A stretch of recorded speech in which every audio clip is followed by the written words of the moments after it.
Assalamualaikum warahmatullahi wabarakatuh. Waalaikumsalam warahmatullahi wabarakatuh. Jumpa lagi dengan saya dalam channel Pesan Bunyai tentang pentingnya belajar ma'rifat. Kali ini kami akan membahas tentang bagaimana cara beragama yang diridhoi Allah. Dan kebetulan kali ini kita kedatangan tamu atau saudara rohani dari seberang, jauh di sana, dan kami ingin membahas bagaimana menjalankan agama ini sesuai dengan aturan ajaran agama yang benar. Di sini disampaikan bahwa agama bukan konsensus, tetapi petunjuk yang diturunkan. Maka Tuhan turunkan nabi agar manusia tidak berjalan dengan prasangka. Tuhan turunkan kitab agar manusia tidak tersesat oleh akalnya sendiri. Tuhan siapkan wasilah, yakni jalur pewarisan yang sah, agar cahaya itu tetap menyala, tak padam dimakan zaman. Manusia yang ingin berjalan tanpa bimbingan sesungguhnya seperti orang buta yang menolak tongkat penuntun. Maka adakah harapan selamat? Tuhan sudah siapkan sistem, yaitu wahyunya yang kekal, tidak berubah oleh waktu dan zaman. Syariatnya baku, tidak bisa diganti selera zaman. Warasatul Anbiya atau pewaris Nabi yang tetap ada untuk membimbing jujur dalam mencari. Kalau manusia bikin sendiri jalannya, apakah sampai? Kalau tafsir berdiri sendiri tanpa sanad dan adab, apakah diterima? Maka inilah jalan yang selamat. Kembali kepada jalur pewarisan yang sah, bersandar kepada pemahaman orang-orang yang disucikan, tidak merasa cukup dengan akal dan naluri sendiri dan nalar sendiri. Maka kami akan bahas pertemuan kali ini dengan dua narasumber saya, yaitu Mbah Munazir Karimullah dan Pak Dr. Umar. Bagaimana sesungguhnya apa yang telah kami sampaikan tadi, bahwa agama sejatinya adalah ada rukun, syarat, dan metodologinya. Bagaimana? Saya ingin bertanya dulu kepada tamu kita, Pak Dr. Umar, bagaimana sesungguhnya beragama yang benar dengan jalur yang benar, syarat, rukun, dan metodologi yang benar yang kita bisa jalankan dan kita bisa aplikasikan untuk seluruh umat, bahwa sesungguhnya adalah agama yang satu, itu adalah agama hanya satu. Jadi nggak ada agama itu lain-lain yang mereknya lain-lain, tapi sesungguhnya agama yang benar adalah agama yang satu dan sistem serta syarat, rukun, metodologinya jelas. Monggo Pak Dr. Umar. Ya, terima kasih Bu Nyai. Syukur alhamdulillah pada siang hari ini kami dipertemukan dengan dua channel yang sudah sangat dikenal dalam dunia YouTuber ini, dari channel Bu Nyai dan kemudian dari Pak Yai Munajah. Alhamdulillah kami baru datang dari Sulawesi Selatan bisa bergabung dengan saudara-saudara rohani yang lain. Sebelumnya kami mengucapkan Assalamualaikum warahmatullahi wabarakatuh. Waalaikumsalam warahmatullahi wabarakatuh. Segala puji kehadirat Allah Subhanahu wa Ta'ala yang senantiasa memberikan hidayah, salawat dan salam kepada junjungan baginda Rasulullah Sallallahu Alaihi Wasallam dan kepada seluruh sahabat, keluarga, wabil khusus kepada seluruh arwahul muqaddasah yang menjadi tali silsilah kerohanian yang senantiasa sambung menyambung untuk menjalankan yang namanya visi dan misi ketuhanan yang di dalam Al-Quran kita familiar dengan istilah tali wasilah atau tali agama. Menarik Ibu Nyai, Tadi sedikit ada pendahulu dari Ibu Nyai bahwa apa memang ini kita adalah manusia-manusia yang telah diberikan jalan oleh Allah Subhanahu wa taala melalui petunjuk agama. Dan kita tahu dalam referensi kitab hampir sudah kurang lebih 4.200 ajaran aliran kepercayaan yang bermuara pada yang namanya agama yang kita kenal dengan 3 agama besar di akhir zaman ini. Ada agama Islam, Nasrani, dan agama Yahudi sebagai pokok pangkal 3 agama besar yang merupakan turunan atau degradasi dari beberapa aliran kepercayaan yang sudah turun-temurun terjadi di sepanjang sejarah kehidupan yang namanya manusia. Nah, yang saya pernah baca dalam Al-Quran terkait tentang agama yang satu itu yang dikatakan dalam surah Al-Anbiya 92 bahwa sesungguhnya kita semua adalah berasal dari umat yang satu atau umat yang sama. Berarti kita dari umat manusia yang sama dari aspek baik penciptaan ya, baik kedudukan, baik dari segala aspek, karena manusia itulah yang dikabarkan dalam Al-Quran adalah sebaik-baik penciptaan. Jadi tidak melihat lagi batasan, limitasi ras, warna, suku, dan lain-lain. Dan dilanjut daripada ayat ini, selain umat yang satu, kita juga ternyata memiliki Tuhan yang sama ya. Ini juga sangat familiar dengan istilah agama tauhid. Bukan cuma mengatakan bahwa tauhid itu agama yang satu, Tuhan yang satu, tapi lebih dari itu ada muatan. Tauhid itu dari kata ahad, untuk ada prosesi untuk mempersatukan, untuk menuju satu kesatuan. Kan begitu secara logis narasi yang bisa kita bangun. Nah, yang jadi permasalahan bahwa ternyata dalam histori sejarah tadi terkait tentang turunnya agama-agama, aliran dan kepercayaan, semua turun dalam dimensi ruang dan waktu yang berbeda. Sehingga secara syariat, secara praktis syariatnya pasti agak berbeda dalam aspek bahasa, kemudian budaya, karena semua hampir rata-rata agama itu diturunkan oleh Tuhan kepada manusia itu sifatnya lokal. Sifatnya lokal karena melihat aspek masalah dan budaya yang berkembang di masing-masing zaman, di masing-masing umat. Tapi kalau kita masuk dalam dimensi agama yang sesungguhnya, bahwa ternyata turunan dari agama-agama ini punya tujuan yang sama, yaitu untuk membawa yang namanya rahmatan lil alamin. Dan hampir semua agama mengajarkan hal yang sama. Bagaimana kita bisa memberi rahmat, memberi manfaat untuk sesama sebagai implikasi atau hasil dari produk agama itu sendiri. Ketika kita telah menjalankan agama dengan benar, maka pasti ujung agama ini adalah produknya adalah rahmatan lil alamin. Maka dikatakan manusia adalah yang paling banyak manfaat baik kepada dirinya sendiri, keluarga, atau kepada sesama. Itulah esensi daripada agama itu sendiri.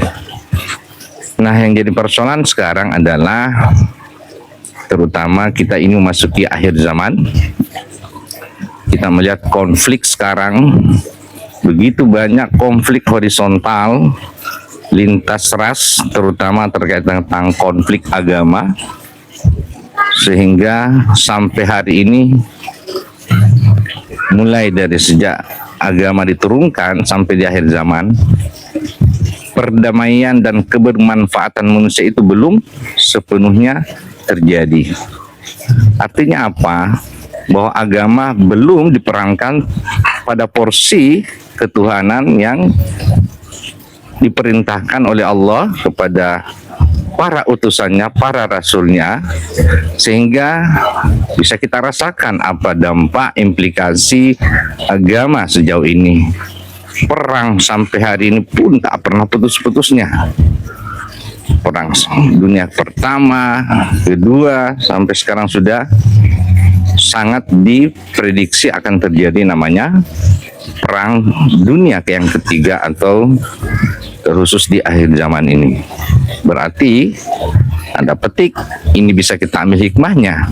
Agama belum bisa mengambil peran dalam koridor visi dan misi ketuhanan untuk perdamaian, keadilan, dan kesejahteraan umat manusia, terkhusus kepada seluruh peradaban kemanusiaan itu sendiri.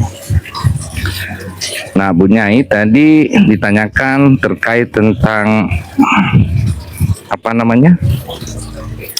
agama untuk bisa dalam koridor porsi yang sesungguhnya. Ya, betul.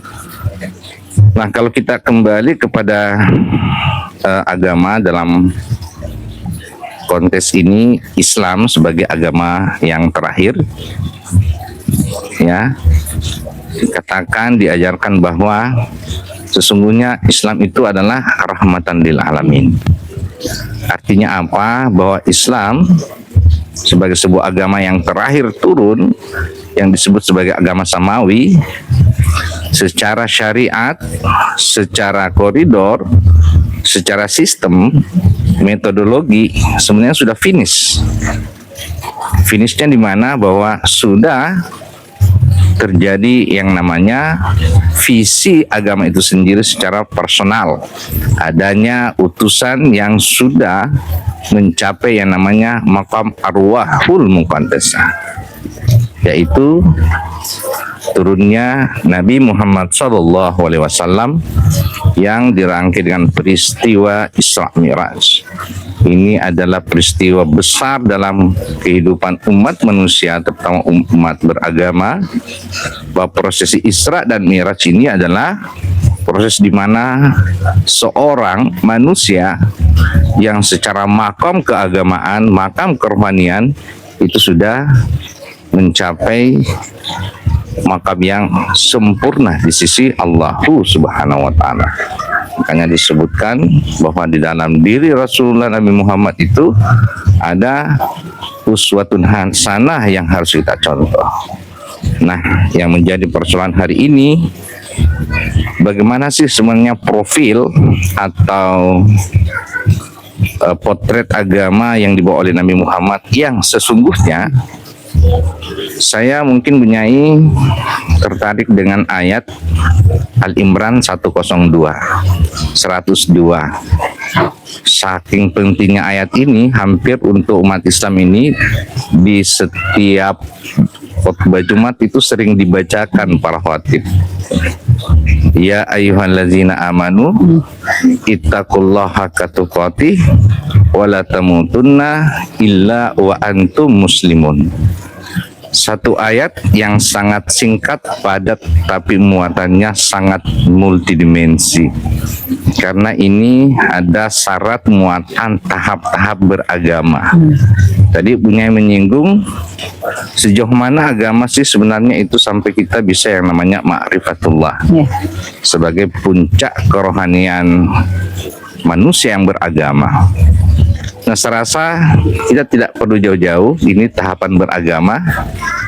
Kalau kita lihat secara sekuensi atau kronologi ayat ini, yang artinya wahai orang-orang beriman, bertakwalah pada Allah yang sebenar-benarnya takwa, dan janganlah meninggal atau mati sebelum menjadi seorang yang muslim atau agama Islam, ya. Ini terjemahan secara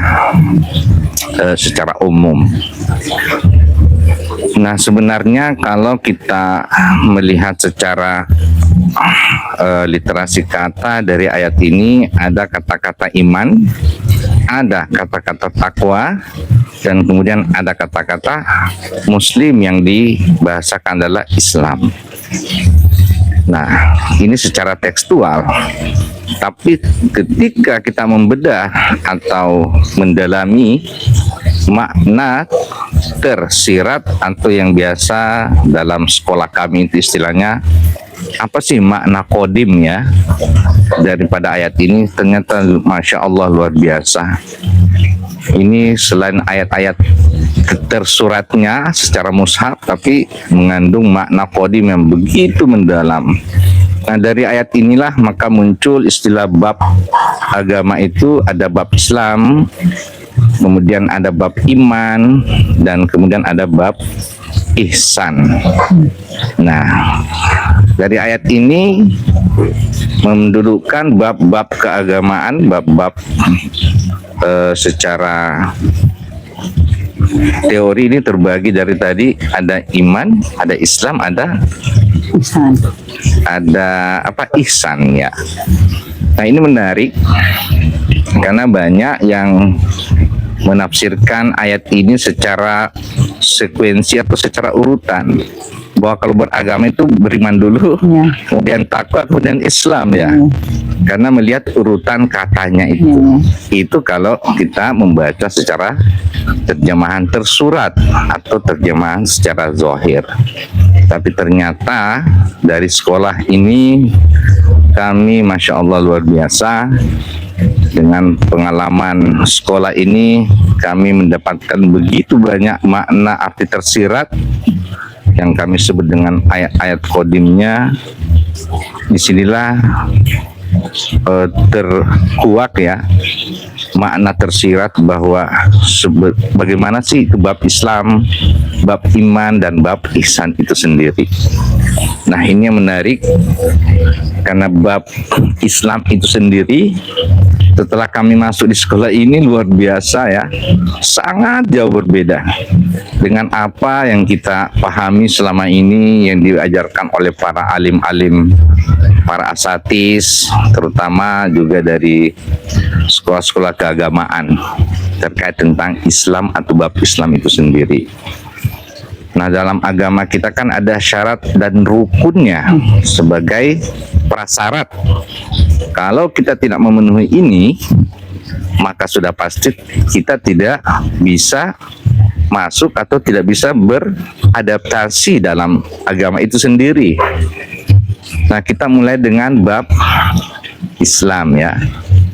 Dari sekolah kami itu tidak melihat urutan ayat tadi, tapi setelah secara ayat-ayat kodim ternyata urutannya itu dari Islam dulu, kemudian dari iman, kemudian iman, dan kemudian ihsan. Kok bisa seperti itu ya? Ternyata di ayat lain kalau kita mencari bentukan puzzle-nya, ini menarik. Al-Imran 102 ini ternyata diperjelas dengan surah Al-Hujurat 14 ya. Ini ayat terkait tentang ketika ada cerita dalam ayat ini suku Arab Badui ya, yang ketika ada momen bertemu dengan Rasulullah Muhammad, Nabi Muhammad SAW, yang mengatakan bahwa wahai Rasulullah, saksikanlah kami ini telah beriman kepadamu. Silakan, mungkin bisa dibuka dalam surah Al-Hujurat 14 ini ya. Itu sangat eksplisit sebenarnya, tidak perlu terlalu tersirat ini karena ini ada cerita bahwa ternyata iman itu tidak sebagaimana yang kita tahu selama ini. Asal percaya, asal yakin. Ini loh, jelas-jelas ayatnya sudah berada di hadapan Rasulullah, sudah terang benderang wajah Rasulullah mengakui beriman. Tapi apa jawab Nabi dari ayat ini? Belum.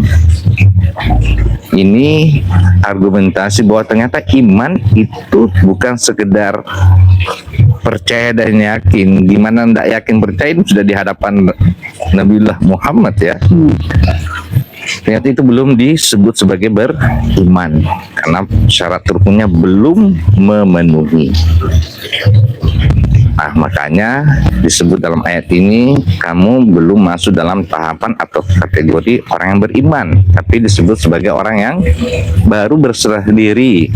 Kalau tadi kita hubungkan dengan ayat 102, berarti dia baru muslim, dalam arti zahirnya adalah baru orang yang berserah diri. Nah, ini yang kita harus bedah, harus kita kaji baik secara tersurat maupun tersirat. Orang berserah diri atau orang Islam itu ada syarat rukunnya. Pertama saja contoh ya, kita masuk syarat rukun terkait tentang rukun Islam. Syahadat. Ini sudah umur berapa saya ini baru paham terkait tentang syahadat. Ini yang sangat membedakan sekolah kami dengan apa yang telah kami dapatkan kurikulum maupun secara formal maupun informal, bahwa syahadat artinya penyaksian. Ada prosesi atau ada rangkaian penyaksian antara orang yang menyaksikan dan yang disaksikan itu sendiri, ada objek yang kita saksikan. Tapi Masya Allah hari ini saya menganggap kita ini umat Islam sekarang darurat syahadat. Kalau perlu saya sebut, ini ada kita pandemi syahadat. Hampir ya di secara global seluruh kaum muslimin syahadat dipraktikkan hanya dalam konteks mengucapkan. Yang penting kita sudah mengucapkan ikrar dalam hati, itu sudah cukup, kita sudah masuk kategori bersyahadat. Tapi secara aplikatif, secara implikasi itu tidak memenuhi syarat rukun ya. Karena kenapa? Isi dari syarat itu kan penyaksian, ada objek, ada yang disaksikan dan ada yang disaksikan. Syarat rukun bab Islam saja kita sudah runtuh di sini. Apalagi kita masuk bab iman, apatah lagi kita masuk bab ihsan, Bu Nyai. Nah, kalau rukun syarat pertama saya kita gagal, kita jatuh, patah lagi kita masuk rukun Islam yang kedua, aqimis sholat. Dirikanlah sholat. Untuk apa kita mendirikan sholat? Li zikri, kata Allah, untuk mengingat aku, untuk mengingat Allahu subhanahu wa ta'ala. Bagaimana mungkin kita bisa mengingat kalau kita tidak pernah menyaksikan alias bertemu? Maka sudah cocok ya, sifat wujud pertama dan utama Allah sendiri itu adalah wujud. Nah, ini juga yang banyak sekali terjadi. Pemahaman secara umum, secara syariat diajarkan wujud itu cukup kita meyakini ada. Bagaimana kita meyakini ya sifat wujud keberadaan Allah kalau kita tidak ada proses interaksi atau ada proses praktikal di dalamnya? Maka ini sudah cocok dari aspek sistem maupun secara metodologis bahwa untuk bisa mengingat Allah ya harus bersyahadat dulu. Bagaimana mau mengingat Allah kalau kita tidak pernah menyaksikan alias bertemu? Maka disitulah lahir yang disebut dengan metodologi dari sistem syarat rukun Islam itu sendiri. Maka lahirlah yang disebut dengan metodologi. Nah, metodologi ini harus sifatnya, yang kami bahasakan di sini dalam sekolah kami adalah metodologi kodim, metodologi yang mutlak, kekal, dan itu sifatnya kodim. Apa sih artinya kodim? Kodim itu ya kurang lebih berakar kata dengan kidam ya, sudah dari dulu sudah ada, itu sudah mutlak, baku, kekal. Hampir di seluruh ajaran agama sifat kodimnya ada, Bu Nyai. Ya, sistem dan metodologi itu sendiri berasal dari sifat kemutlakan atau sifat kekekalan itu sendiri. Maka mau tidak mau dengan penjabaran tani kita dipaksa, dan memang di Al-Quran ada pasti sistem ini, metodologi ini harus kembali kepada sistem wasilah. Mau tidak mau. Dan memang ayatnya ada dalam Al-Quran. Al-Maidah 35. Wahai orang-orang beriman, bertakwalah kepada Allah dan carilah wasilah untuk mendekatkan diri kepada Allah Subhanahu wa ta'ala. Apa yang terjadi dalam dunia Islam hari ini? Tidak ada yang berusaha mencari wasilah. Kita kehilangan wasilah, maka kita kehilangan sistem dan metodologi kodim terkait tentang pengenalan kepada Allah Subhanahu wa ta'ala yang kita sebut dengan tadi. Tujuan agama adalah awaluddin, akhiruddin, ma'rifatullah. Awal beragama, akhir tujuan agama itu adalah mengenal kepada Allah Subhanahu wa ta'ala. Tujuannya apa sih? Ya, kita harus terpimpin, terbimbing hati dan sanubari ini dengan keterpimpinan Tuhan. Nah, sekarang kita kolaborasi dengan fenomena hari ini di akhir zaman. Keterpimpinan manusia hari ini sudah mengalihkan dengan sistem wasilah, berarti tidak ke dalam keterpimpinan Tuhan. Terus siapa yang memimpin? Kalau bukan Tuhan ya pasti iblis atau setan. Dan kita bisa lihat di mana-mana hari ini keterpimpinan setan atau iblis itu mewujud sebagai musuh nyata manusia. Apa yang terjadi? Maka benar dalam surah Al-An'am, kalau kita tidak dalam keterpimpinan Tuhan, kita diambil alih dengan keterpimpinan hawa nafsu atau iblis setan itu sendiri. Ini yang terjadi hari ini. Kehidupan manusia, peradaban manusia lebih dari peradaban hewan, ternak, saling memakan, saling mencabik, saling menguasai. Karena hari ini hampir ya umat manusia dalam keterpimpinan, bukan dalam keterpimpinan Tuhan. Dan sudah cocok sekarang kita masuk ke akhir zaman. Dan inilah yang kami sebut sebagai kita dalam keterpimpinan sihir Dajjal ya. Kita sudah berada di akhir zaman. Ya, mungkin itu kurang lebih yang saya bisa sampaikan, Bu Nyai. Kurang lebih mohon dimaafkan. Kami dari Majelis Zikir Tarekat Naqsabandiyah Khaliliyah Nusantara wilayah Sulawesi Selatan mengucapkan terima kasih dan apresiasi atas waktu dan kesempatan buat kami. Semoga ini bisa memberi manfaat ya, memberikan pencerahan, penerangan kepada seluruh elemen umat hari ini bahwa agama sedang tidak baik-baik saja. Dan itu dibuktikan dengan implikasi fenomena yang bisa kita lihat. Kita tidak dalam keterpimpinan Tuhan. Padahal kita diperintahkan untuk dalam koridor visi misi ketuhanan, menjalankan misi visi ketuhanan. Yang biasa secara umum, secara syariat kita kenal dengan keterpimpinan fitrah atau kembali kepada fitrah. Apalagi kita sudah habis Ramadan ini. Kita harus habis Ramadan membakar hawa nafsu itu sendiri. Ujungnya adalah kemenangan, di mana kita dimenangkan oleh Tuhan, kita keterpimpinan Tuhan, kita sudah kembali kepada fitrah. Tapi ternyata kita tidak kembali kepada Tuhan, tidak kembali kepada fitrah. Semua masih dalam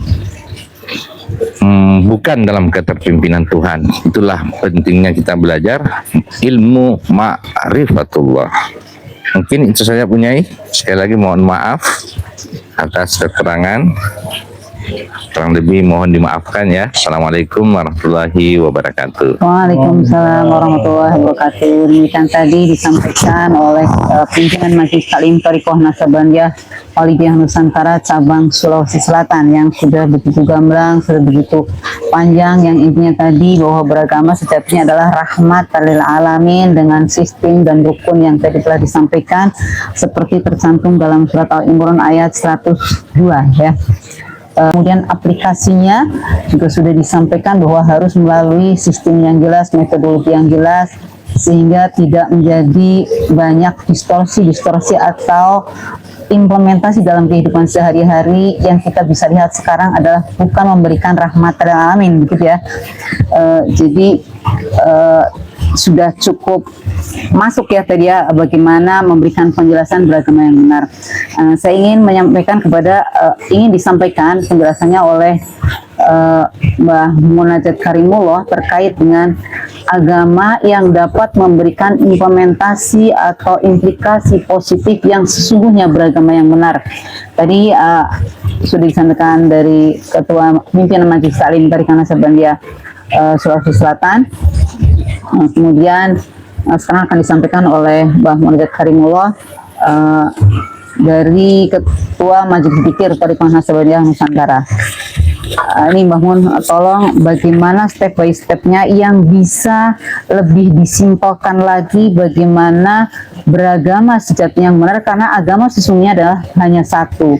Kemudian tadi disampaikan oleh Pak Dr. Umar bahwa seperti di surat Al-Imran ayat 102, iman, Islam, dan ihsan. Nah, kemudian bagaimana sejatinya urutan-urutan atau bagaimana pengamalan agama yang benar dengan sistem yang terstruktur, yang baku, yang hakiki, tapi tidak terdistorsi sehingga bisa memberikan rahmatil alamin. Tuhan yang satu, agama yang satu, Rasul yang satu, sistem yang satu. Begitu Bang Munajat. Monggo. Terima kasih Bu Nyai. Assalamualaikum warahmatullahi wabarakatuh. Waalaikumsalam warahmatullahi wabarakatuh.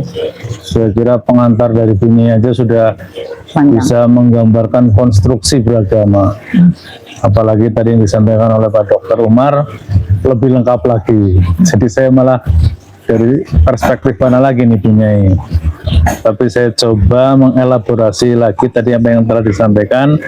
Saya awali dari Awaluddin Ma'rifatullah, bahwa awal dari beragama itu adalah mengenal Allah.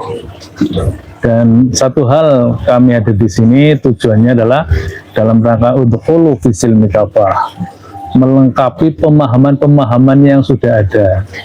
Nah, seringkali para netizen, para pemirsa menganggapnya sebagai sebuah konfrontasi. Sesungguhnya ini adalah melengkapi pemahaman yang ada.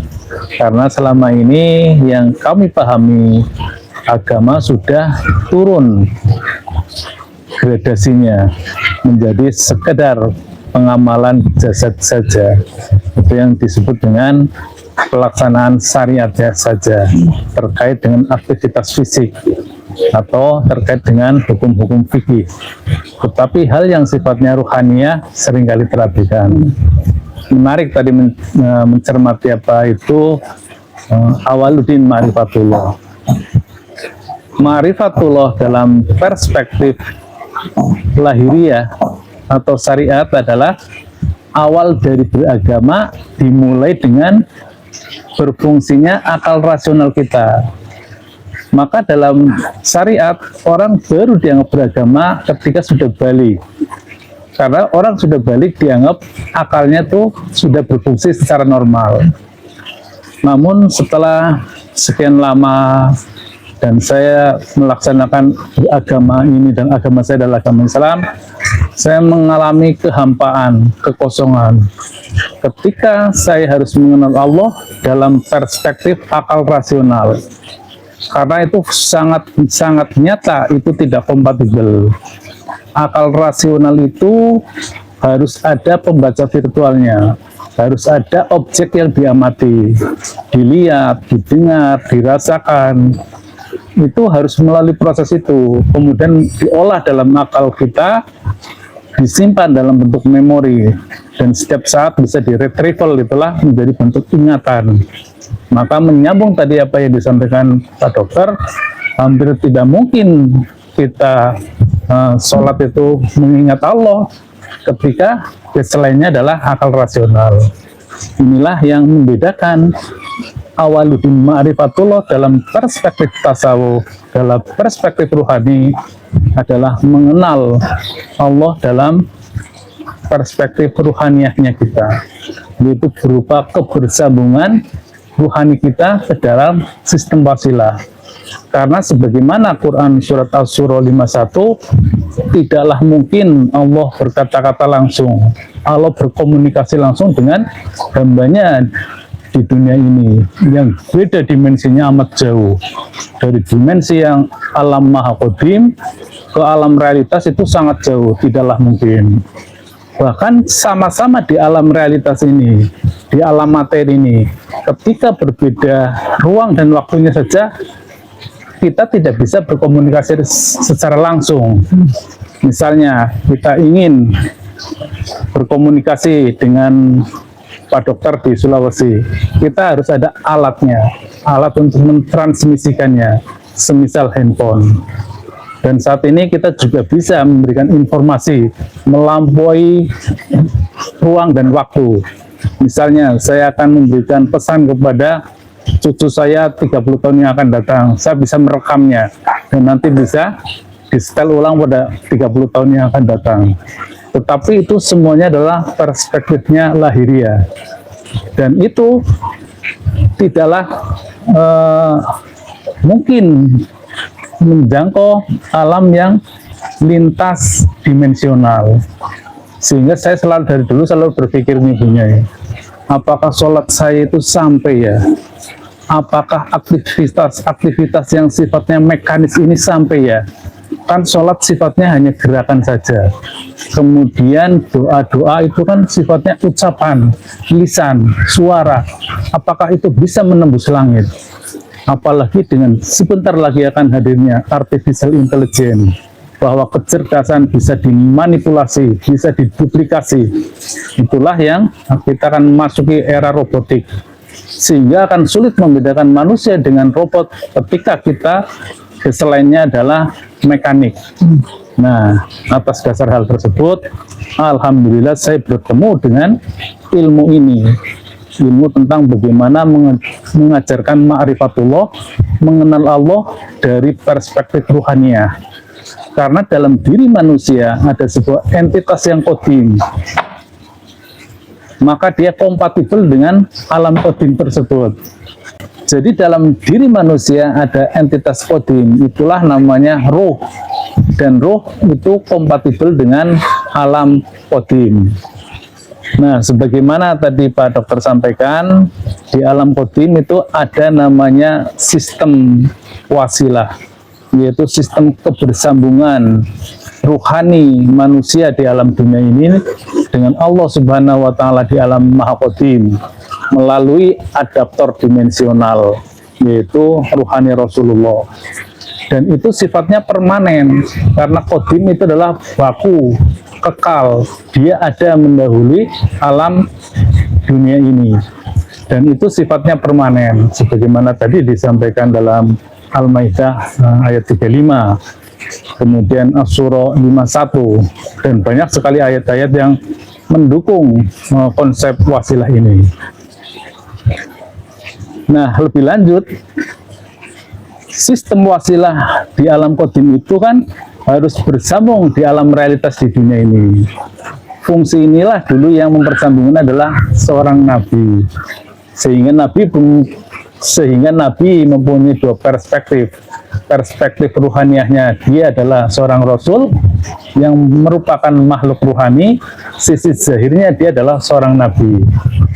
Dan untuk dapat mempersambungkan alam ruhani di dunia ini dengan alam qadim, maka pasti siapapun itu, para nabi, para rasul, para pencari Tuhan, semuanya diawali dengan proses yang sama, melakukan riyadhah, berkholwat, atau dalam bahasa Indonesia bertapa, menyendiri, dan jauh dari keramaian untuk melakukan aktivasi ruhaniyahnya, agar ruhaniyahnya bisa membaca frekuensi universal yang ada di semesta ini. Karena seluruh entitas semesta sesungguhnya punya getaran, punya frekuensi, dan ada getaran dan frekuensi yang sifatnya universal, itulah getaran ketuhanan, dan itulah makna dari sistem wasilah. Oleh karena itu, kami di alam realitas ini, di dunia ini, yang awam ini, tidaklah mungkin bisa berkomunikasi langsung dengan Allah. Untuk itu, kita harus menemukan seseorang yang bisa mempersambungkan rohani kita ke dalam sistem wasilah. Sistem kenabian sudah berakhir, nubuah sudah berakhir. Lantas kepada siapa rohani kita akan bersambung? Atau kita akan pede dan nekat untuk bertuhan dengan perspektif kita? Kan tidak mungkin itu ya. Maka satu-satunya jalan adalah kita harus mencari seseorang yang difungsikan menjalankan fungsi kerasulan tersebut, fungsi kewahyuan. Dialah yang disebut sebagai walia mursida, sebagaimana Al-Kahfi 17, atau Rasulun min anfusikum, sebagaimana Quran At-Taubah 128, atau sebagaimana hadis Al-Ulama Warasatul Anbiya. Pribadi-pribadi inilah yang fungsinya untuk mempersambungkan. Dan alhamdulillah juga kami di torekot kami ini, torekot Naksabaniyah Khalidiyah Nusantara, sebagai sebuah torekot arwahi, tentu kami fokus dalam eksplorasi ruang-ruang rohani, dan kami telah mempraktekkan hal itu. Bagaimana kami diaktifasikan rohani kita, bagaimana kami dipersambungkan rohani kita ke dalam sistem wasilah tersebut. Bahkan kami sudah mencapai pada tataran-tataran lebih dari itu. Bagaimana mursyid kami membacakan Quran Qadim dan mengajari kepada kami para murid-muridnya. Dan inilah agama yang nyata, agama yang harus pada level kebenaran yang hakul yakin. Kebenaran hakul yakin adalah peristiwa empiris di alam qadim. Itulah saya kira sebagai hal yang membedakan antara yang kami alami, yang kami peroleh dalam ilmu ini, dibanding dengan hal-hal yang pernah kami alami dalam beragama selama puluhan tahun, mungkin setengah abad kami beragama, baru menemukan hal seperti ini. Saya kira itu, Nyai. Terima kasih, mohon maaf sekiranya banyak hal yang kurang pas dalam penjelasan kami. Baik, tadi sudah dijelaskan dengan Mbah Munajat Karimullah, Ketua Majelis Zikir Thariqah Naksabaniyah Khalidiyah Nusantara, yang sudah cukup gamblang dan juga melengkapi apa yang tadi sudah disampaikan oleh pimpinan Majelis Zikir Thariqah Naksabaniyah Khalidiyah cabang Sulawesi Selatan. Intinya yang kami bisa tangkap pada pertemuan kali ini adalah bagaimana beragama yang benar adalah sesuai dengan rukun, syarat, dan sistemnya. Salah satunya yang harus ditekankan pada pertemuan kali ini adalah bagaimana beragama yang benar adalah yang ada ketersambungan, ada sistem wasilahnya.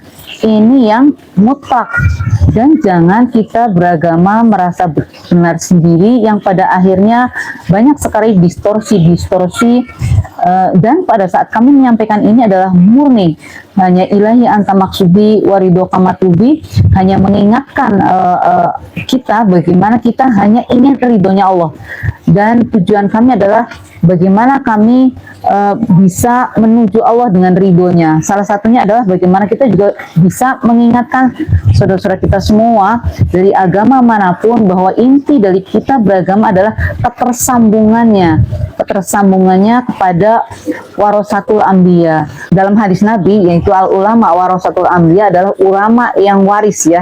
Ulama yang waris, ulama yang tadi disampaikan munajat, bisa menyampaikan ketersambungan kita ke dalam sistem rohani Rasulullah. Karena Rasulullah dalam hukum Islam adalah Rasul yang sama, ya kan?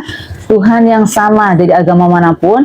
Intinya agama tadi disampaikan juga bahwa rahmatan lil alamin. Tapi agama yang bagaimana yang rahmatan lil alamin? Yang sudah tersambung dengan sistem rohaniah melalui guru mursyid atau warasatul anbiya tadi, yang bisa menunjuki kita jalan bagaimana kita bersambung pada Allah Subhanahu wa taala. Saya kira itu yang bisa kami sampaikan pada pertemuan kali ini. Mohon maaf jika banyak hal yang kurang berkenan. Akhir kata, Billahi anta maksudi wa ridhoka matubi. Wassalamualaikum warahmatullahi wabarakatuh.